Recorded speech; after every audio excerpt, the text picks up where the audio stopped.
Good afternoon এইস কিচেনের বন্ধুরা, আজ আমি বানাবো ব্রেড পকোড়া।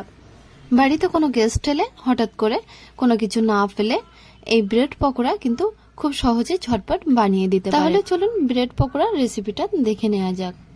ব্রেড পকোড়া বানানোর জন্য এখানে আমি নিয়েছি কয়েকটি স্লাইস ব্রেড, আর সাথে নিয়েছি কিছু ভেজিটেবল যেমন গ্রিন রেড ক্যাপসিকাম, এগুলো হাফ করে নিয়েছি, কয়েকটা কাঁচা লঙ্কা, 3টে মিডিয়াম সাইজের পেঁয়াজ, 1 টুকরো আদা আর ধনিয়া পাতা। এবার ভেজিটেবলগুলো ছোট ছোট করে কেটে নেব।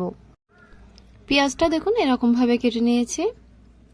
তারপরে ক্যাপসিকাম, রেড এবং গ্রিন ক্যাপসিকামগুলো একটু লম্বা করে কেটে নিচ্ছি। দেখুন এরকম ভাবে কেটে নিতে হবে।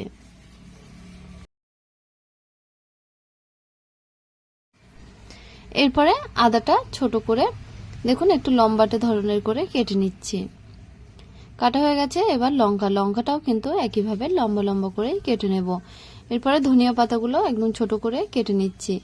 এবার দেখুন প্লেটের ভিতরে পাউরুটি নিয়ে পাউরুটির জল চেপে পাউরুটিগুলো একটু হাত দিয়ে ছাড়িয়ে ছাড়িয়ে নিচ্ছি। আর এখানে দিয়ে দিচ্ছি দেখুন হাফ চামচ কালো জিরে, হাফ চামচ গোলমরিচের পাউডার, হাফ চামচ জিরে পাউডার, হাফ চামচ কাশ্মীরি লঙ্কার পাউডার, অল্প পরিমাণে হলুদের পাউডার, হাফ চামচ ধনিয়া পাউডার এবং হাফ চামচ বিট লবণ, আর দিয়ে দেবো হাফ চামচ আমচূর্ণ পাউডার, বড় চামচের 2 চামচ বেসন এবং হাফ চামচ চালের গুঁড়ো দিয়ে ব্রেডের সাথে মশলাগুলো বেশ ভালোভাবে মেখে নেব। ব্রেডটা যেহেতু ভিজেছিল এই জন্য এক্সট্রা করে আর জল দিতে হলো না। এবার হাতের মধ্যে নিয়ে অল্প অল্প করে নিয়ে গরম তেলের মধ্যে দিয়ে দিচ্ছি। এরকম সাইজের করে তেলের মধ্যে দিয়ে দেব।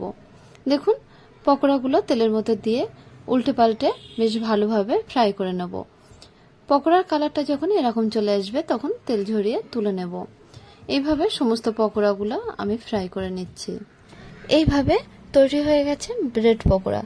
ব্রেড পকোড়ার রেসিপিটা কিন্তু অত্যন্ত সহজ। ব্রেড পকোড়ার রেসিপিটা কেমন লাগলো অবশ্যই আমাকে কমেন্ট করে জানাবেন। আর আমাদের চ্যানেলটা যদি সাবস্ক্রাইব করা না থাকে তাহলে আজই সাবস্ক্রাইব করে নিন।